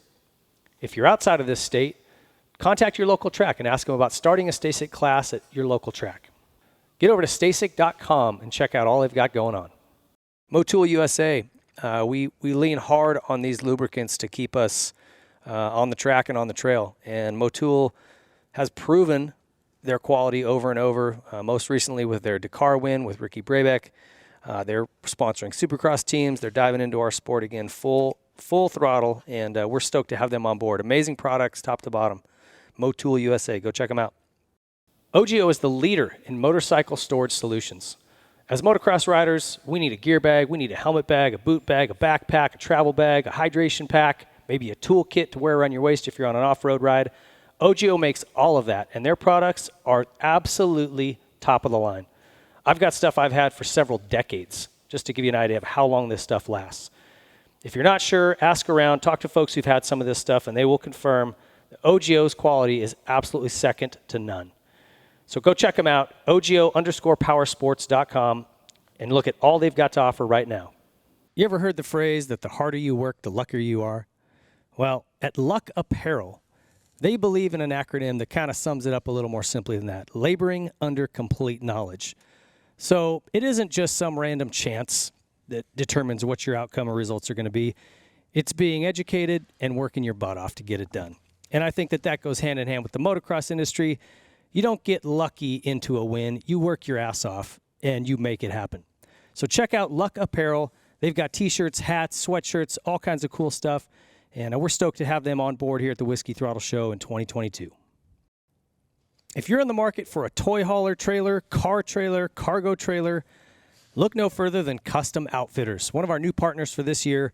These guys do an awesome job, even so far as to dial in the inside of Sprinter vans, which have become the new standard mode of transportation for moto. These guys can handle it all. They use ATC world-class trailers, top shelf service and performance in their products. Custom Outfitters out of South Dakota doing an awesome job. We're stoked to have these guys on board this year. So whether you're looking to just do some camping with the family, looking for a trailer that can fit all your toys to go out to the desert or wherever, look no further than Custom Outfitters. And finally, last but not least, Specialized Bicycles. If you are in the market to start pedaling, this is where you want to start. They've got great entry-level bikes all the way up to the Cadillac, the new Levo e-bike, anything in between, man. It doesn't matter what kind of riding you're doing. Go check out and start with Specialized. Don't waste your time on something that's going to break. The derailler's not going to shift after a couple months. Get something quality. These guys make it. Specialized leads that industry. Hey, everybody. Welcome to the first edition of MPH, Moto E Performance and Health. And we're here with Coach Rob Beams today, just going to go over one specific thing that we think can help folks who are looking to improve their race performance on the weekends, their general and overall health, and general overall wellness. I think that's something you and I always agree on, is that not everyone's a pro. Absolutely. But we all need to be healthy, and there's simple things we can all do to be better. And as it pertains to racing, there was something that originally came up on the Ryan Villapoto show, or with RV, about confidence versus accomplishment. And I had asked him a question long ago about how did you get so confident that you just came into the pro ranks winning? And he goes, "What's confidence?" He's like, "I don't know. I just did it." Yeah. You know, and it was staggeringly simple, and I thought, man, this kid doesn't know what the hell he's talking about. But it really actually kind of was a gleaning into his psyche where he wasn't just overthinking it. Yep. And then you and I kind of got into a conversation about that. So talk a little bit about that. Is confidence, how to build it, how it grows, and how you foster that. What you brought up something that's really cool, especially when Billy was talking about it, because I always look at it as an endless loop. If the listeners will draw a circle and put confidence at the top and put accomplishment at the bottom, it's literally a rhetorical endless loop, right? You can't have one without the other. If you look at like what Villapoto was talking about, you know, think about the amount of gate drops he had before he even went pro. You and I refer to it as athletic maturity. You've got to get gate drops. With every gate drop, you're going to learn a little bit more about yourself, about the racing, bike setup, et cetera, et cetera. When you get at that pinnacle where he was at, and he's talking about, well, I don't know, I just had it. That develops with gate drops. Mm-hmm. And then we get, for the sake of the listeners, you get those gate drops, you get enough of those, well, now the ball starts rolling literally and figuratively. So now you're like, okay, the more he accomplishes, the more confident he is. The more confident he is, the more he accomplishes. So we always say, well, which one comes first? To me, that you've got to put the effort in first. That's where the gate drops become important, because you got to, this again sounds a little hokey, you got to be willing to face failure. Yeah. You get on a gate drop, you can get humiliated, get lapped, whatever it may be. We've all had that first race. And once you get through that fear of, all right, I'm going to be the last place, or I may get lapped, look like a goofball, you learn a little bit more about yourself. And then you've been there where you've had that epiphany where you're like, wait, I do belong. I can do this. It's not some insurmountable. I love when, you know, you do your, giving your feedback.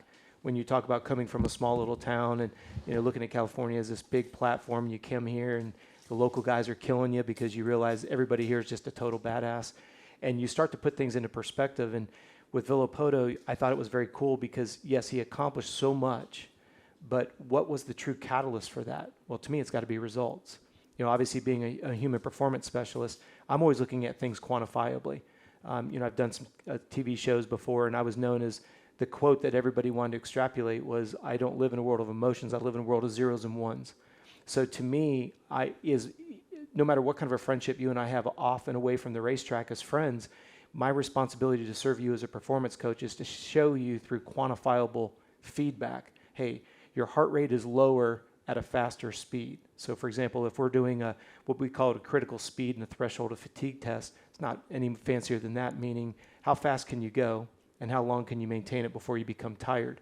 So if we're looking at that, and you and I are doing a lot of work off the bike, and you see that you can, let's just use an even number, you can hold a 2-minute lap time.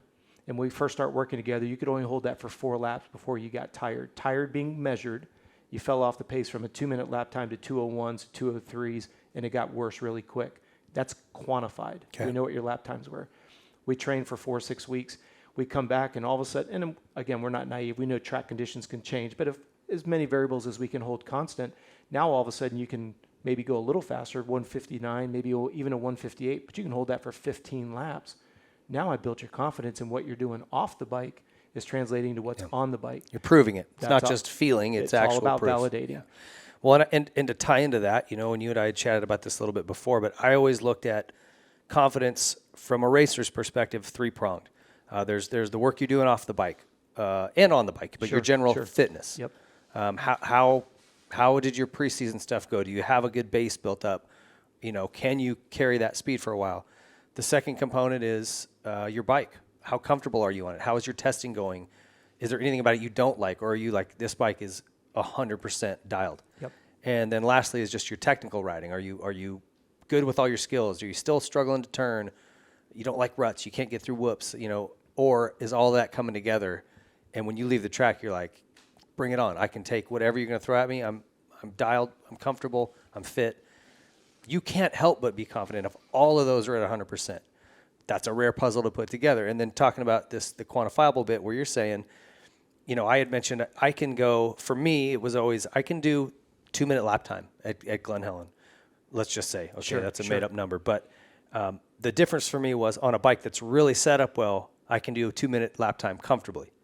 If it's not set up well, I can still probably do it, but man, I'm all over the place. I'm getting arm pump. I'm wearing out quicker. So trying to find that setting where I was comfortable at my speed, that was the key for confidence for me. That was a big piece of that component. But there's a lot to it. I like your 3 pieces, and I want to go to the third one that you mentioned on the technique. Let's say that you're struggling. I'm just going to use an example. Maybe you're struggling in right-hand turns. So whenever I'm trackside with an athlete, I'm looking at it as a physiologist. I've never been a pro like you or Rhino or any of these great riding coaches that are out there. That's not my wheelhouse. What I look at is if you're working with a Rhino or any of these other riding coaches and I see that you can't keep your foot out of the rut, first thing I'm going to look at is 2 things. Is there a muscular strength imbalance between the top of the leg, quads, and the bottom hamstring? Or is there a flexibility issue? Every joint in the body, we're looking for what we call anatomical neutral. So when you're standing up, I want your pelvis to be in a neutral position. We could talk about low back pain and the difference between a pain site and a pain source, which we can talk about. But if I see you coming in a right-hand turn and you're not able to keep that foot out of that deep rut, I'm going to do a flexibility and a strength test because it's always the ratio between strength of the quads of the hamstrings, and it's always going to be a ratio of flexibility to the strength in the balance of the quads and the hamstrings. Think about it. I'm trying to bring my boot up, 6-8 pounds on a boot. My hamstrings are already tight, so they're already wanting to pull my leg down. Now my quad has to work overtime. Now I start getting spasms or excessive fatigue in my quads. Well, we're humans. If we get tired, what do? We sit down more. Well, Robbie, you're talking about corners. Aren't we supposed to sit down? Yes. But when you come out of the corner, the muscles are now in a power struggle. You're more fatigued. It's if I'm holding onto your shirt and you're running down the street. Well, then when you come out of the corner and you need to stand up, that right side's prematurely fatigued because you're coming in, hauling the mail, braking bumps, sitting in, weight of the boot. Put all that together and fast forward. Or the foot dabs and then gets drugged And behind why does you. it dab? Is that a Tired, strength issue or is that a flexibility issue? Now the foot's behind us. Now, and we've talked about this, the proliferation of hip injuries are at an all-time high. You've got a boot that takes care of our ankles, knee braces, pods, whatever it may be. And if you're wearing a knee brace, that energy is going to go to the next joint. So you dab your foot, ankle stable, knee is stable, it's going to go to the next joint. So we're seeing, if you think about this as the head of the femur, you have these deep lateral rotators that go around the hip, the head of the femur. What happens is now that we're seeing a lot of muscular tears in there because of that inertia of tweaking that head of the femur up high in the hip. So we're real big on foam rolling, trigger point therapy, massage, contrast therapy. Again, not a riding coach element.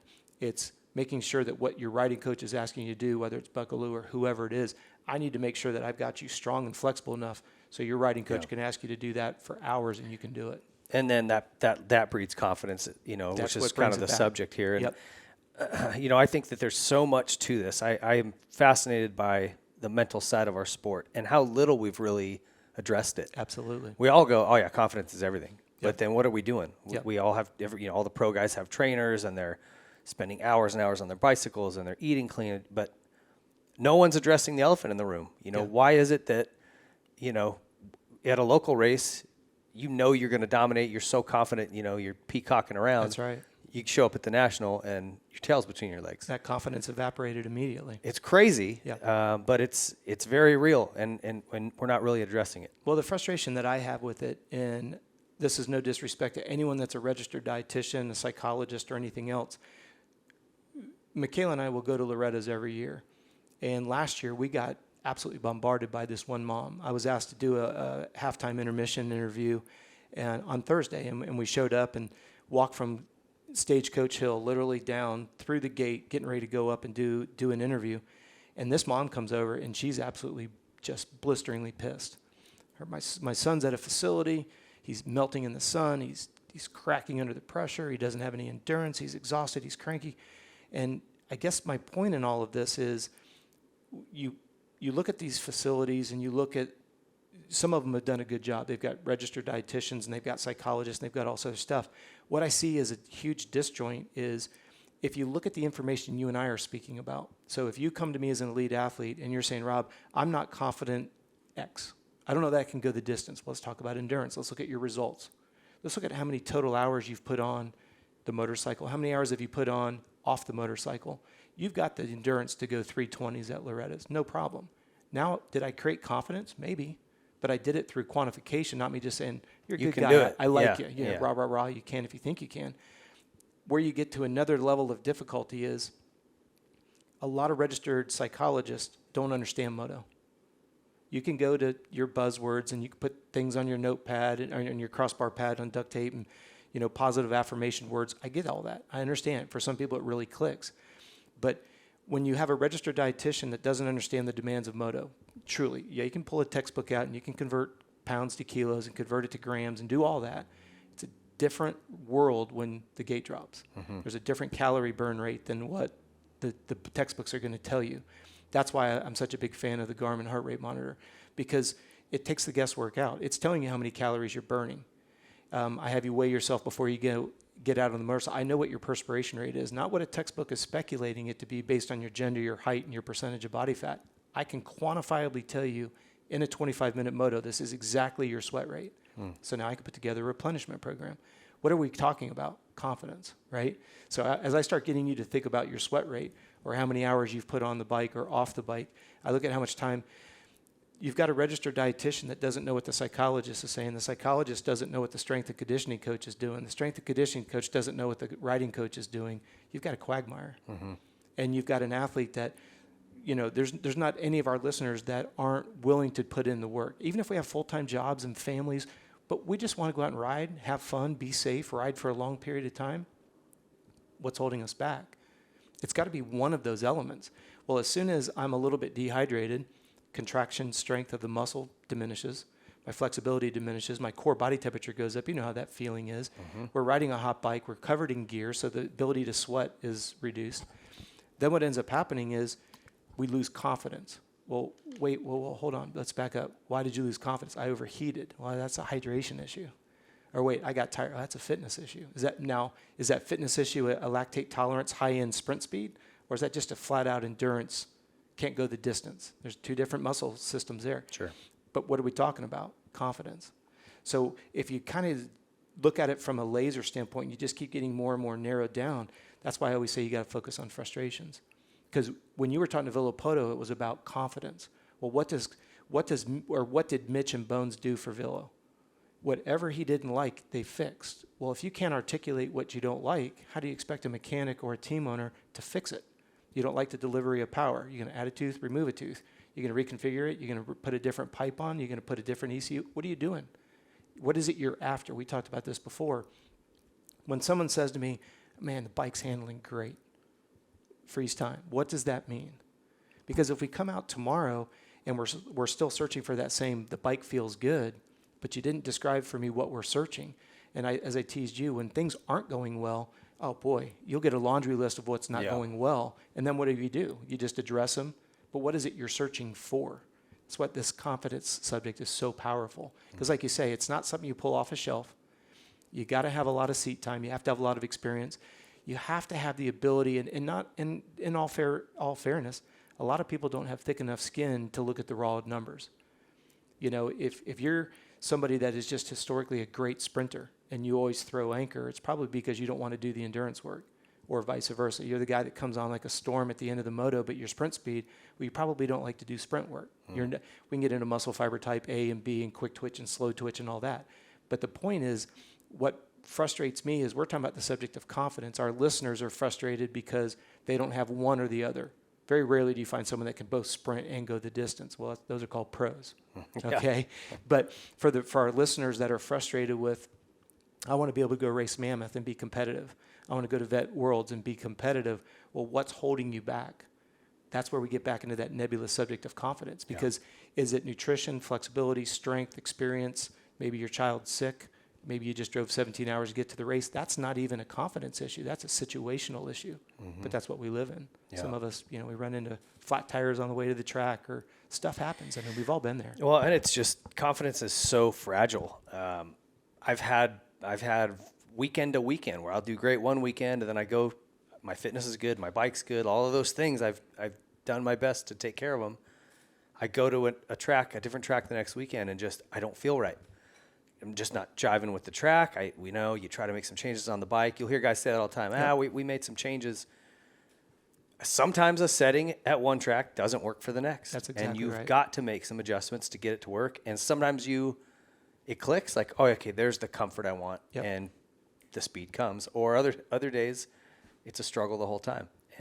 But what did Bones do better than anybody else? Walked around with those manuals. Yeah. So when he shows up, the last time we were at Daytona, Millville, whatever it is, he's got a blueprint.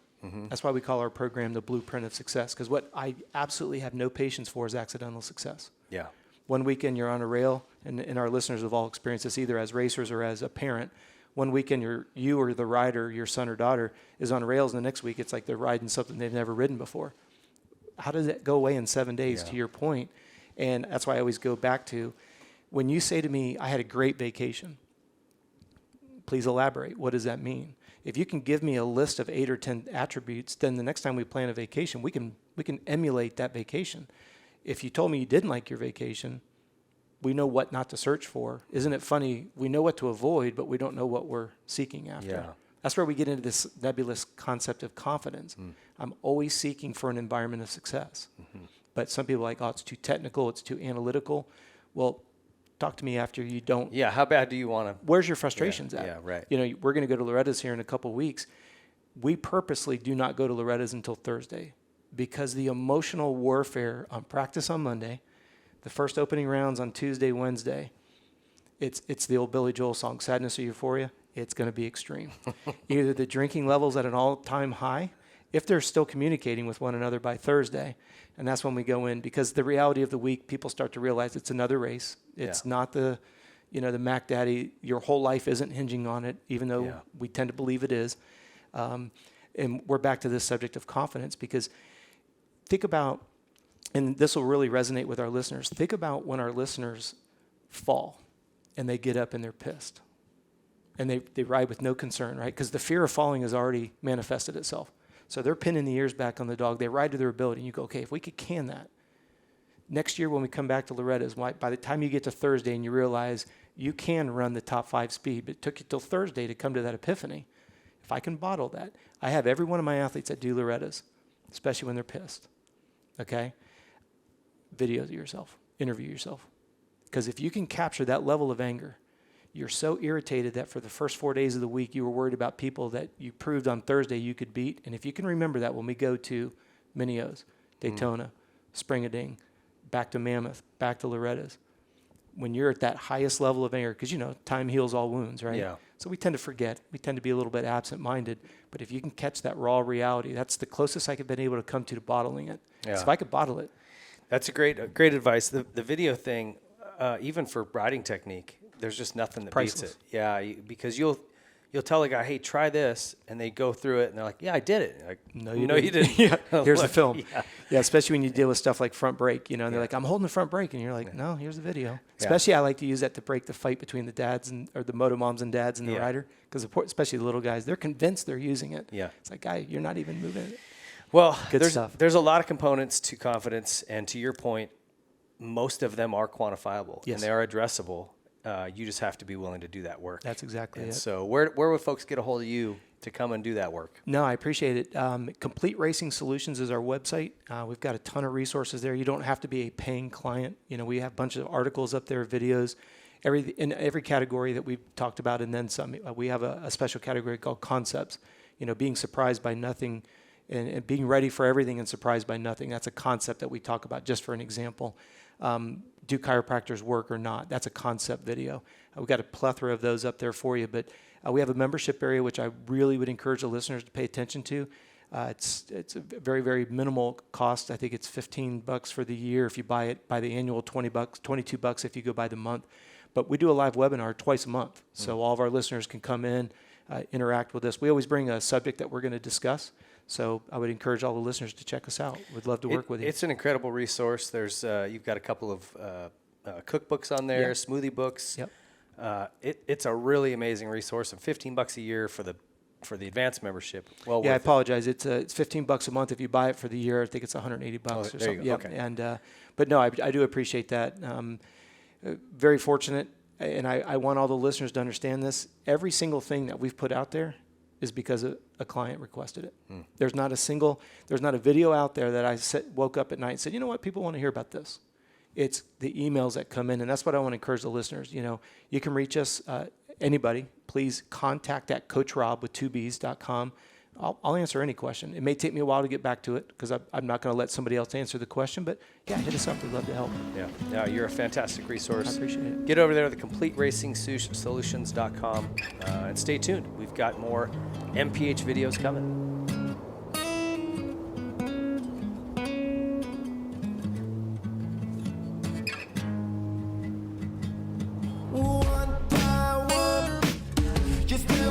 Thanks for watching the Whiskey Throttle Show, now available on the Spot Network, an independent standalone streaming platform live now on Apple TV, Roku, Amazon Fire, Google Play, Android TV, most smart TVs, and all phones and tablets. Look for future live shows and specials only available on Spot Network. Download the app today on your favorite device. And don't forget to like and subscribe and click the bell to get alerts for all the latest content.